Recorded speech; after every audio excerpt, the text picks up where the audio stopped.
এরপর প্রশ্ন হচ্ছে, সে কুরবানি করার ক্ষেত্রে 5 জনে দিল 20,000 করে, একজন দিল 10,000 টাকা, তখন কি কুরবানি হবে? অর্থাৎ সম্ভবত এটা বোঝাতে চেয়েছেন, সেটা হচ্ছে যে কুরবানির পশু ক্রয় করার ক্ষেত্রে প্রত্যেকে তো সমান টাকা দেওয়ার কথা।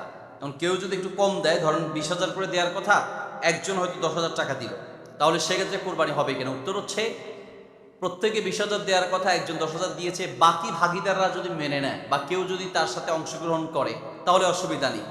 অর্থাৎ একজনের টাকা একটু কম থাকার কারণে বা তিনি কম দিয়েছেন, বাকিরা মেনে নিয়েছেন, পশু ক্রয় করার ক্ষেত্রে সমান ভাগে এবং গোস্ত সমান ভাগে বন্টন হবে। যদি এই নিয়তে একজন কমও দিয়ে থাকে তাহলে তার কোরবানি হয়ে যাবে, অসুবিধা নেই। বাকি ভাগিদাররা মেনে নিলে এতে অসুবিধা থাকবে না। এরপর প্রশ্ন হচ্ছে, শরীকে কোরবানিতে টাকা কম বেশি দিয়ে কোরবানি করলে কি কোরবানি হবে কিনা? এর উত্তর হচ্ছে এটাই, যে যদি 7 জনে মিলে কোরবানি দিচ্ছে বা 5 জন বা 6 জনে মিলে কোরবানি দিচ্ছে, সেক্ষেত্রে কারো টাকা যদি কম হয় বা কারো টাকা বেশি হয়, আর সকলে যদি এই বিষয়ে কোনো মতভেদ না থাকে বা কারোর প্রতি কারো যদি দাবি না থাকে, সবাই যদি একমত হয়, কোনো মনক্ষুণ্ণ না থাকে, তাহলে এই পশু দিয়ে কোরবানি করা যাবে এবং প্রত্যেকের কোরবানি কবুল হয়ে যাবে, অসুবিধা নেই। কারণ হাদিয়ার পশু দিয়ে তো কোরবানি দিলে কোরবানি হয়। কেউ আপনাকে হাদিয়া দিয়েছেন, কোরবানি করার জন্য টাকা দিয়েছেন, সেটা দিয়ে আপনি কোরবানি করতে পারেন। কেউ আপনাকে কোনো একটা ছাগল, গরু বা কোনো একটা পশু হাদিয়া দিয়েছে, গিফট করেছে, উপহার হিসেবে দিয়েছে, সেটা দিয়েও কোরবানি করা যাবে। ঠিক তেমনি আপনি কিছু টাকা দিলেন, আরেকজন কিছু টাকা আপনাকে সহযোগিতা করলো, সেটা দিয়েও কোরবানি করা যাবে। এই ক্ষেত্রে আপনার পরিপূর্ণ টাকা আপনাকে দিতে হবে এমনটা আবশ্যক নয়।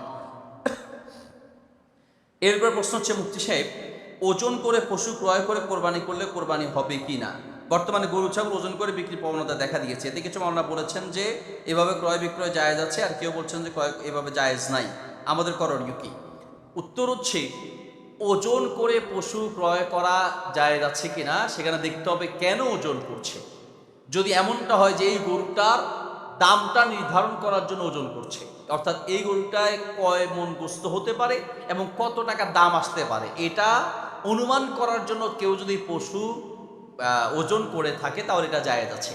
কিন্তু কেউ যদি গোস্ত কেনার জন্য, যে এত টাকা করে গোস্ত, তার মানে ওনার উদ্দেশ্য হচ্ছে গোস্ত ক্রয় করা, যত মন হবে বা যত কেজি হবে তত কেজি কেজি দরে গোস্ত কেনার উদ্দেশ্যে যদি এটা ক্রয় করে এবং গোস্তের মূল্য হিসেবে যদি সেটার দাম দিয়ে থাকে, তাহলে এটা তার কোরবানির জন্য গ্রহণযোগ্য নয়। কারণ কোরবানি করবে সে আল্লাহর জন্য। এখন দেখা যাচ্ছে যে সে এখানে গোস্ত হচ্ছে দাম হিসেবে কিনছে, আমরা বাজারে গিয়ে যেমন কেজি দরে কিনি, তো একটা গোস্ত একটা গরু উঠিয়ে দিয়ে বা এটার দাম উঠিয়ে পাল্লার মধ্যে বসে যেটা কত কেজি হতে পারে, এত কেজি, তাহলে আপনি কেজি কত করে ধরবেন বলেন? তাহলে বুঝতে পারছেন যে সে কি কিনছে, গোস্ত কিনতেছে, তাই না? তাহলে এটা খাওয়ার উদ্দেশ্য হয়ে যাবে। এক কথায়, যদি আপনি ওজন করে পশু ক্রয় করেন, কোনো পশু ক্রয় করার ক্ষেত্রে ওজন করেন, উদ্দেশ্য হচ্ছে জাস্ট এটা দাম কত হতে পারে এটা অনুমান করা, তাহলে এটা জায়েজ আছে। কিন্তু গোস্ত খাওয়ার উদ্দেশ্যে যদি বা কেজি দরে গোস্ত নেওয়ার জন্য যদি আপনি এটা ওজন করে থাকেন, তাহলে আপনার কুরবানির যে উদ্দেশ্য, সেই উদ্দেশ্য হাসিল হবে না। এরপর প্রশ্ন হচ্ছে, কুরবানি ওয়াজিব হওয়ার পরেও যদি কেউ কুরবানি না দেয় তাহলে তার জন্য কেমন শাস্তি আছে? রসুল সাল্লাল্লাহু আলাইহি ওয়াসাল্লাম কুরবানির পশু ক্রয় করার এবং কোরবানি করার সামর্থ্য থাকা সত্ত্বেও যদি কেউ কোরবানি না করে, তাদের জন্য রসুল সাল্লাল্লাহু আলাইহি ওয়াসাল্লাম বড় ধরনের ধমকি দিয়েছেন, বড় ধরনের ধমক দিয়েছেন।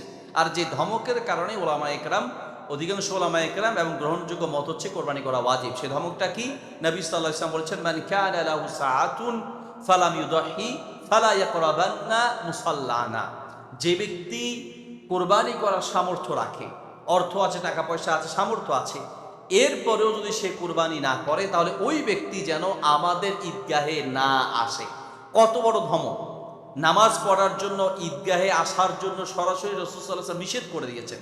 কতটা আঘাত পেলে, কতটা কষ্ট লাগলে বা কতটা নিন্দনীয় কাজ হলে পরে এইভাবে নিষেধ করা যায় যে আমাদের মুসল্লায় যেন, আমাদের ঈদগাহে যেন সে না আসে। রাসূল সাল্লাল্লাহু আলাইহি ওয়াসাল্লাম সাধারণত এইরকম নিষেধ করেন না, কিন্তু এটার ভয়াবহতা বোঝানোর জন্য তিনি নিষেধ করেছেন। সেটা কি? যে সামর্থ্য আছে অথচ কোরবানি করলো না, সে যেন ঈদগাহে না আসে। এই হাদিস। আর এছাড়াও ফাসাল্লি লিরাব্বিকা ওয়ানহার, ইনহার শব্দ হচ্ছে আমরের সিগা, আল আমরুল মুতলাক লিল উজুব, আমরের সিগা ওয়াজিব বোঝানোর জন্য আসে।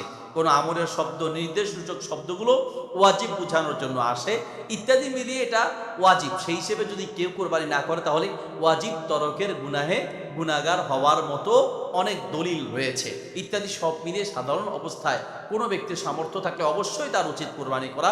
কোরবানির মতো এমন একটা গুরুত্বপূর্ণ বিধান তার বাদ দেওয়া উচিত নয়। এরপরে প্রশ্ন হচ্ছে, কোরবানি দেওয়ার ক্ষেত্রে যদি ভাগে কোরবানি দেওয়া হয় তাহলে কি জবাই করার সময় সকল ভাগিদারদের নাম উল্লেখ করতে হবে বা সবার পক্ষ থেকে একজনের নাম উল্লেখ করলে হবে কিনা? উত্তর হচ্ছে, কোরবানির পশু জবাই করার সময় মূলত কোরবানি দাতাদের নাম উল্লেখ করা এটা হচ্ছে উত্তম সুন্নাহ। রাসূল সাল্লাল্লাহু আলাইহি ওয়াসাল্লাম যিনি কোরবানি করতেন, যার পক্ষ থেকে কোরবানি করা হতো, তার নাম উল্লেখ করতেন। রাসূল সাল্লাল্লাহু আলাইহি ওয়াসাল্লাম বলতেন, আল্লাহুম্মা তাকাব্বাল মিন্নি ওয়া মিন আহলি বাইতি। এভাবে যার পক্ষ থেকে কোরবানি হবে তার নাম উল্লেখ করে আল্লাহুম্মা, তার প্রথমত বিসমিল্লাহি আল্লাহু আকবার বলে জবাই করবে, আর এর আগে দোয়া করে নেবে আল্লাহুম্মা হাদা লাকা মিনকা, আল্লাহুম্মা লাকা হাদা ওয়া মিনকা, আল্লাহ এটা আপনার জন্য এবং আপনার পক্ষ থেকে এই পশু আমরা পেয়েছি। আল্লাহুম্মা তাকাব্বাল মিন্নি, যদি নিজের পক্ষ থেকে তাহলে আল্লাহ আপনি আমার পক্ষ থেকে কবুল করুন। যদি নিজের পরিবারের পক্ষ থেকে তাহলে বলতে হয় আল্লাহুম্মা তাকাব্বাল মিন আহলি বাইতি। আর যদি অন্য কারো পক্ষ থেকে কোরবানি দেওয়া হয় তাহলে আল্লাহুম্মা তাকাব্বাল মিন উমুক, আল্লাহুম্মা তাকাব্বাল মিন আব্দুল্লাহ, আল্লাহুম্মা তাকাব্বাল মিন আব্দুর রহমান। তো দোয়া করার ক্ষেত্রে এই নামগুলো উল্লেখ করা উত্তম, কিন্তু কোনো কারণে যদি কোনো নাম উল্লেখ নাও করে বিসমিল্লাহি আল্লাহু আকবার, বিসমিল্লাহি আল্লাহু আকবার বলে জবাই করে দেয় তাহলে তার কোরবানি হয়ে যাবে। কারণ আপনি যখন ক্রয় করেছেন তখনই আপনার নিয়ত আল্লাহর কাছে কবুল হয়ে গিয়েছে। সেখানে হুজুর বা যিনি জবাই করেন তিনি কোনো নাম উল্লেখ না করলে অসুবিধা নেই, বাকি উল্লেখ করা এটা হচ্ছে মুস্তাহাব বা উত্তম।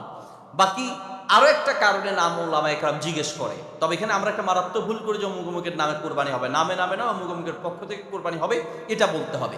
আচ্ছা, অনেক ক্ষেত্রে ওলামায়ে কেরাম বা যারা মসজিদের ইমাম মুয়াজ্জিন খতিব যারা জবাই করেন তারা জিজ্ঞেস করেন যে কার কার নামে বা কার কার পক্ষ থেকে কোরবানি হবে। এই যে কার কার পক্ষ থেকে হবে এই নামটা জিজ্ঞেস করার দরকার এই জন্য যে দেখা যায় জবাই করার পরে ঝগড়া লাগে যে আমার চাচা অমুক, আমার দাদা অমুক, অমুক অমুক, এইখানে ঝগড়া লেগে যায় যে আসলে কার কার পক্ষ থেকে হবে, নিজেরাই এটা নিয়ে দ্বন্দ্বে লিপ্ত হয়। এই জন্য উচিত জবাই করার আগেই কার কার পক্ষ থেকে হবে এটা জিজ্ঞেস করে নেওয়া, যাতে করে অন্তত ঝগড়া থেকে বাঁচা যায়। বাকি জিজ্ঞেস না করলেও কোরবানি হয়ে যাবে। এক্ষেত্রে নাম উল্লেখ না করলেও কোরবানি আল্লাহর কাছে গ্রহণযোগ্য হয়ে যাবে, কারণ আল্লাহ সুবহানাহু ওয়া তাআলা আপনাদের অন্তরেরটা দেখেন। মুখে আপনি যতই নাম বলেন, হুজুর যতই নাম বলুক না কেন, যদি আপনার অন্তর ঠিক না থাকে তাহলে আপনার ওই কোরবানি আল্লাহর কাছে কবুল হবে না। নবী সাল্লাল্লাহু আলাইহি ওয়াসাল্লাম বলেছেন, হাদিস বুখারীতে এবং মিশকাতে আছে, ইন্নাল্লাহা লা ইয়ানজুরু ইলা সুওয়ারিকুম ওয়ালা ইলা জাসাবিকুম ওয়ালাকিন ইয়ানজুরু ইলা কুলুবিকুম ওয়া আমালিকুম। আল্লাহ তোমাদের চেহারার দিকে, শরীরের সৌন্দর্যের দিকে তাকান না, বরং তিনি তোমাদের অন্তরের দিকে তাকান, কার অন্তরে কি নিয়ত আছে। নিয়ত যদি ঠিক থাকে মুখে নাম না বললেও তার কোরবানি কবুল হয়ে যাবে, আর অন্তর ঠিক না থাকলে মুখে যতই বলুক না কেন তার কোরবানি কবুল হবে না। এরপরে প্রশ্ন হচ্ছে, কোরবানির পশু জবাই করার নিয়ম কি? কোরবানির পশু জবাই করার নিয়মটা না জানার কারণে আমরা অনেকেই এই দায়িত্বটা মসজিদের ইমাম, মুয়াজ্জিন, খতিব বা অন্যদেরকে দিয়ে দিই। অন্যদেরকে কোরবানি করার জন্য দায়িত্ব দেওয়া জায়েজ আছে। নবী সাল্লাল্লাহু আলাইহি ওয়াসাল্লাম আলী রাদিয়াল্লাহু তাআলা আনহুকে কোরবানি করার জন্য, নিজের কোরবানি করার জন্য আলী রাদিয়াল্লাহু তাআলা আনহুকে দায়িত্ব দিয়েছিলেন। এই হাদিস থেকে আপনি চাইলে কাউকে দায়িত্ব দিতে পারেন, তবে এই কথা অবশ্যই সত্য, নিজের কোরবানির পশু নিজে জবাই করা উত্তম।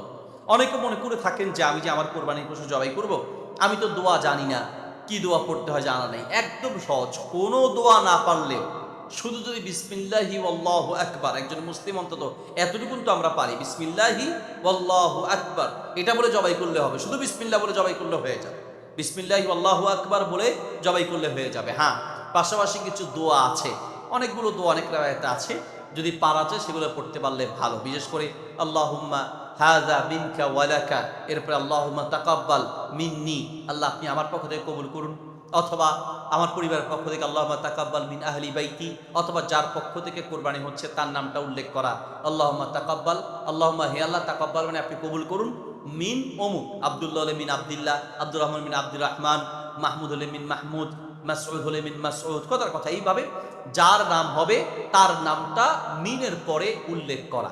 এরপর ধরুন জবাই করার ক্ষেত্রে আমরা কিভাবে শোয়াবো, কিভাবে জবাই করবো, একদম সিম্পল বিষয়গুলো আমরা না জানার কারণে নিজেরা কোরবানি করি না। কোরবানির পশু জবাই করার সময় তাকে কেবলামুখী করতে হবে, তাকে কেবলামুখী করতে হবে। যদি কেবলামুখী করা যায় ভালো, কেবলামুখী না হলেও কোরবানি করলে অসুবিধা নেই।